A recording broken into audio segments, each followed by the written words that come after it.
SMD, none other than Ms. Niza Charmaine B. Alturas. Take it away, ma'am.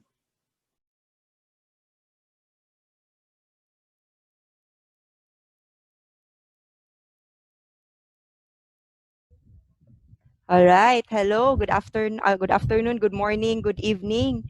Am I heard ra ba? Magtatagalog nga pala ako ngayon, no? Yes, ma'am. Alright.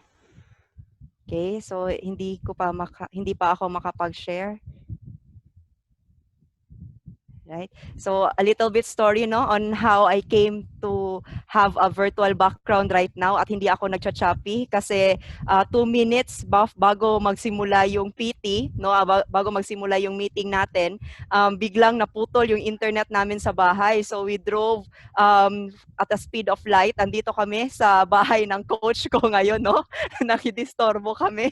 So in 15 minutes, akala ko hindi kami aabot in 15 minutes dito sa bahay ni coach, pero kaya pala, no? If you have the will, you can really sprint for it. So ganyan din yung runs natin. If you have the will, then you can really sprint for it. So kailangan lang is you need to have that good mindset.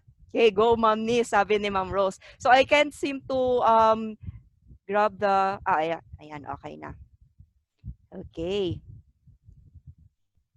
So basically, yung aking PowerPoint, yung aking presentation for today is naaakma sa ating situation ngayon, no? So for those who would want to start running, for those who are already completing the run, or for those na konting-konti na lang malapit nang matapos sa run, or even if you already finish your run, you need to have this. You need to have the good mindset. Bakit nga ba? Because what I've noticed, kung for example, papasok ka sa isang competition, papasok ka sa isang marathon, or kung for example, sasali ka para sa trekking, kahit nga pumasok ka sa PBB, before you start running, before you start something or indulging in something na papasukan mo, kailangan may proper mindset ka.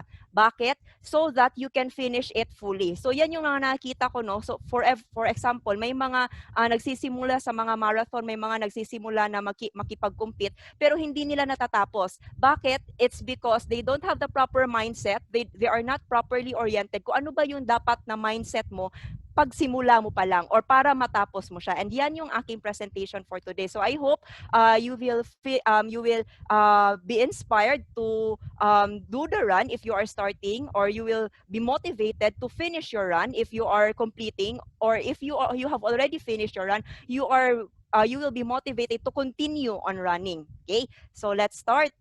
Alright, so sabi ko kanina, in reaching your goals, you need to have a proper mindset. So ano nga ba yung number one mindset na naisip ko? First and foremost is you need to have a big why. Why? Because yan yung magiging motivation mo. Whatever hurdles you will encounter in life, your big why is what will, yung babalik-balikan mo para ikaw maganahan ka ulit, no? So you will really realize na no matter how much struggle that you are in, if your why and your purpose is very defined, kaya sinabi ko dito, no, your big why should be defined and clear. So siguro may mga ibang mga tao hindi natatapos yung kanilang mga goals or hindi natatapos yung mga sinimulan nila. It's because their why is not that big enough na kaya nilang i-sacrifice yung buong energy nila, kaya nilang i-sacrifice yung buong efforts nila, kaya nilang i-sacrifice kung ano man yung kaya nilang i-sacrifice para matapos yung run nila. It's because probably their why is not that very clear. So you need to, first and foremost, you need to have a very clear and defined why. So ano ba yung mga whys natin? May it be it's for your family, pwede din for your future, alin ang gusto mong makamit for your future, pwede din career mo, gaano ka-successful ba yung gusto mong maabot, o kaya yung purpose, ano ba yung hangganan ng gusto mong maabot ng mga pinagpapaguran mo ngayon. So saan aabot? Hanggang sa family mo lang ba? Hanggang sa lifetime mo lang ba? Or baka gusto mo naman na maka-extend pa. Ika nga ni Brother Bo, no, yung mga Pilipino kaya naghihirap, it's because they want to help, no? So if you want to help until you grow old, until you're no longer here on earth, then IMG is for you. So you can have that as part of your big why. So kailangan lang talaga to continue your run and to start your run is you need to have a very big why, kaya kinapital ko pero big why. You should also have your big why defined and clear. So sabi ni Sir Rex Mendoza, if I knew this early on, I believe that I would have been natabunan. Saglit lang. All right. So sabi ni Sir Rex Mendoza, if I knew this early on, I believe I would be even more successful today because it is your big why that will drive you and give you the enthusiasm and energy you need to rise over challenges and overcome adversity. So if the big why is defined, the what and the how will follow. Yan yung sabi ni Sir Rex sa Trailblazing Success na book niya. Right. So next, you need to instill the winning belief. Okay? So to continue a run, to start a run, and to finish a run, you need to have that winning belief. Okay? So ano ba yung, bakit winning belief? So ano ba yung winning belief? Sabi nila, yung belief daw ng isang tao is namomold because of how he or she is being brought up. So maaaring sa mentor niya, sa teacher niya, sa parents niya, o sa church niya. But according to Sir Rex Mendoza in his book, it is actually not true. No? Not true. Hindi pala totoo yon na yung belief is namomold sa mentor, sa teacher, sa parents, or sa church. Yes. Why? Kasi kahit gaano pa mangugat yung mentor mo, in the end, it is not the influencer or the mentor. It is what you receive or accept and what you own. And when you own the belief, that is the only time they begin to matter. So kahit gaano pa mangugat si Miss Niza, si Coach Joe, si Ma'am Rosie, no, everyday nagpipiti-piti, no? Pero ikaw mismo, wala kang belief na kaya mo, no? Wala kang belief na si IMG yung solusyon ng problema mo, then you won't be able to finish the run nor start it. So you need to own that belief, no? You need to own that belief. Now, how can you own that belief? How can you instill within you the winning belief?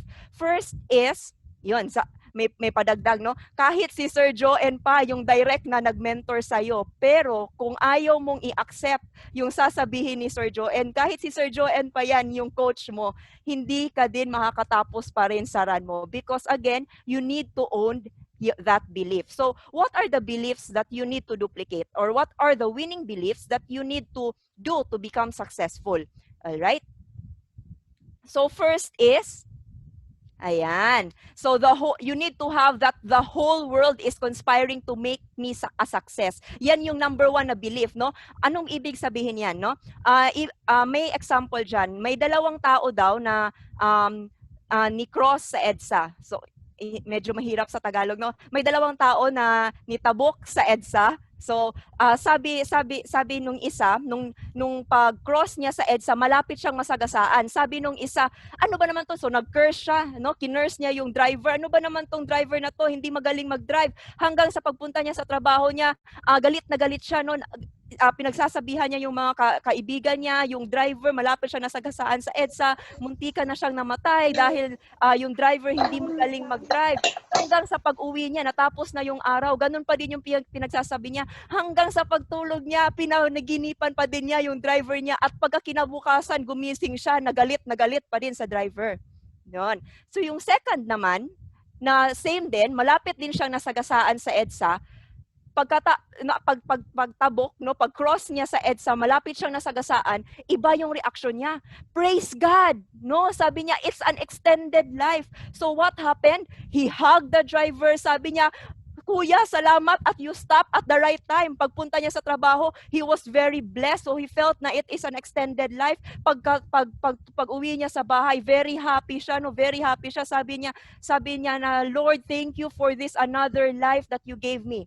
Yan. So again, it's just in the mind setting, no? To be a success, you need to have the proper mindset. You need to have that positive mindset. Okay? So when your definition of people tends to be negative, your view of your world is negative. So probably kaya hindi pumapasok yung sale mo, kaya ang hirap-hirap siguro maka-close ng sale. It's because you keep on thinking na napakahirap naman. Bakit walang naniniwala? O kaya nag-iisip ka, COVID kasi kaya ayaw nilang mag-close.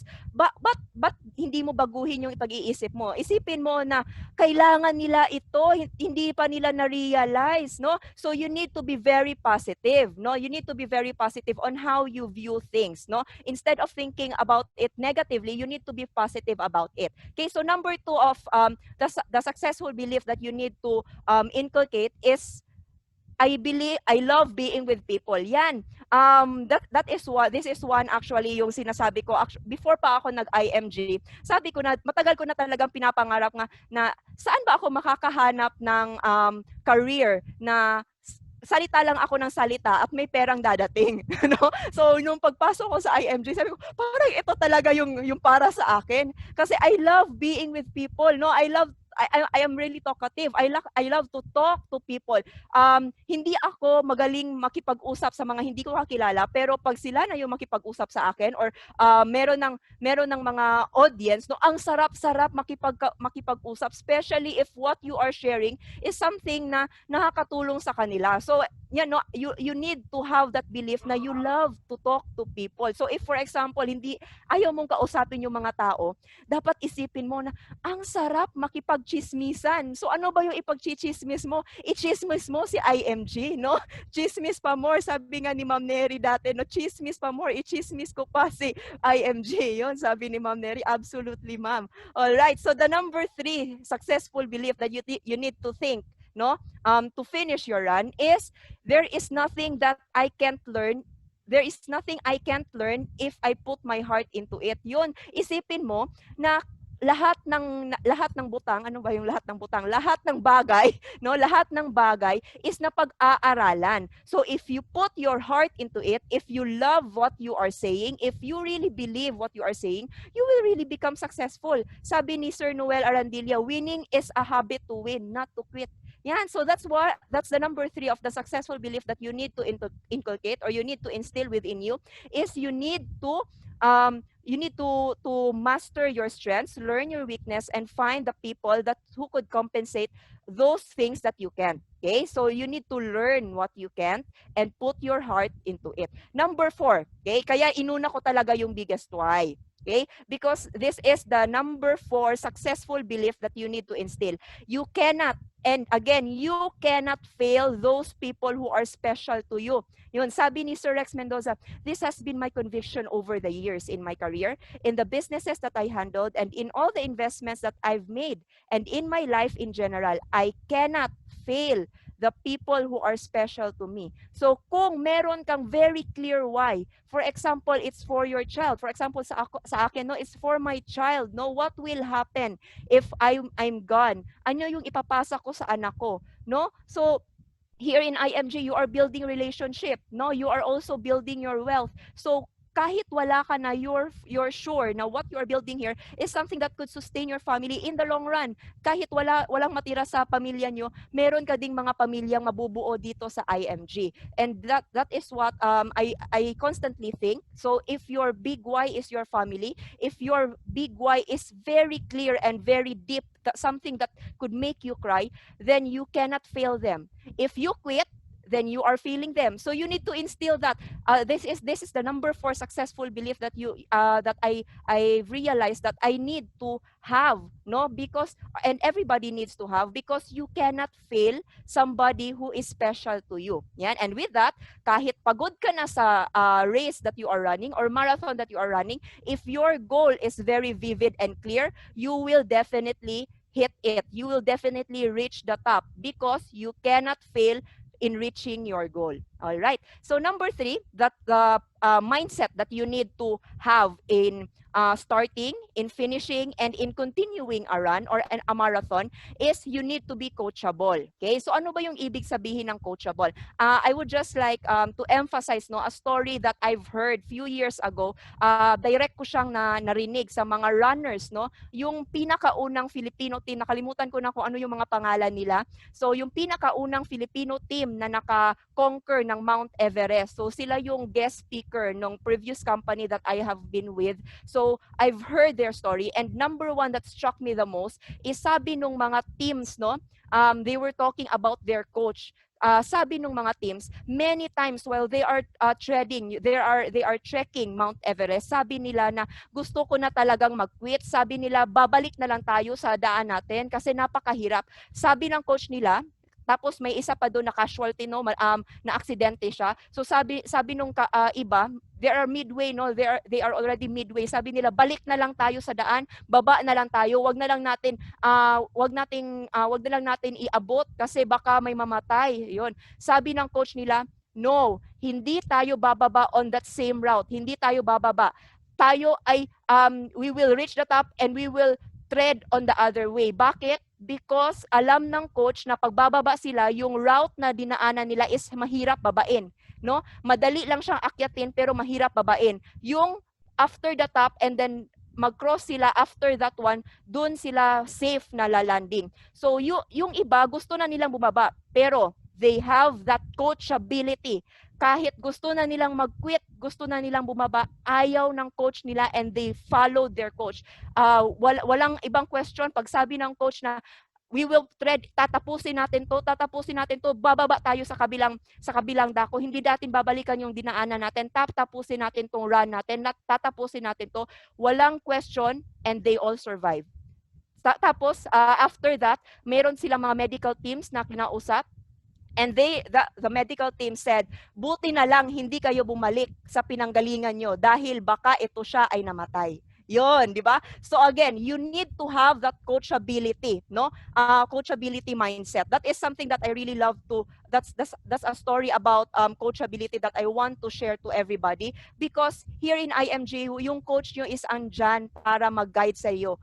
They already know kung ano yung tatahakin nyo. They already know kung ano yung dadaanan nyo ng mga struggles. Kailangan nyo lang magpaturo, kailangan nyo lang makinig kasi tutulong sila kung paano tatapusin yan. So hindi ko na siya i-discuss kasi i-discuss din ito sa 8 p.m. na meeting after this training, no? So some of the coachability mentality that you need to have is the meeting mentality, your checklist, share list, 8-speed filter, and run the milestone. Yan. So ito lang, i-discuss ko lang ng konti, although it will be discussed also on the NAMO later on sa 8 p.m. na meeting natin.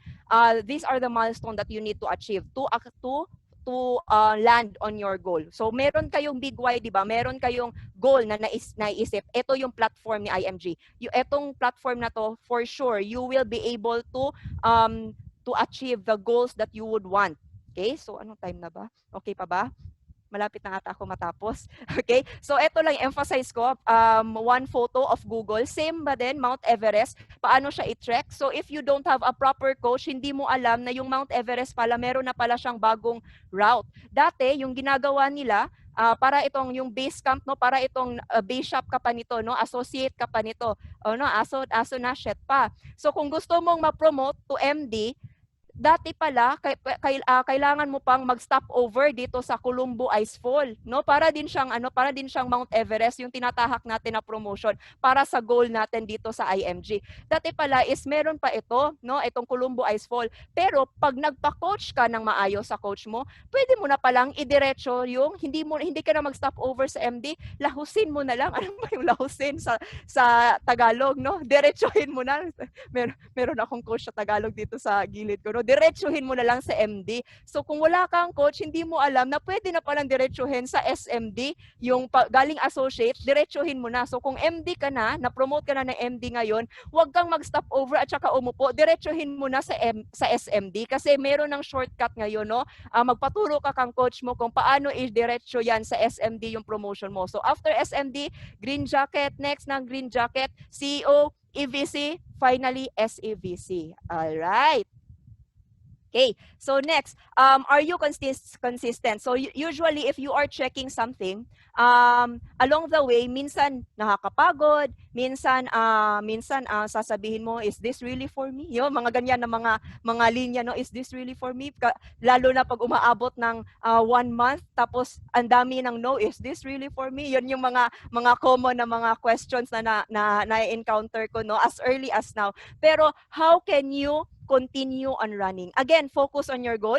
And secondly, you need to also check, no? Ito yung ginawa ko para ma-check ko. So dati, Okay, dati medyo nagsi-self-check din kasi ako. So dati May 2011, I landed on my first job. So what I had was I have ipon. So buti pa ako nung bago ako nagsimula ng trabaho, magtrabaho, meron akong ipon, meron akong insurance.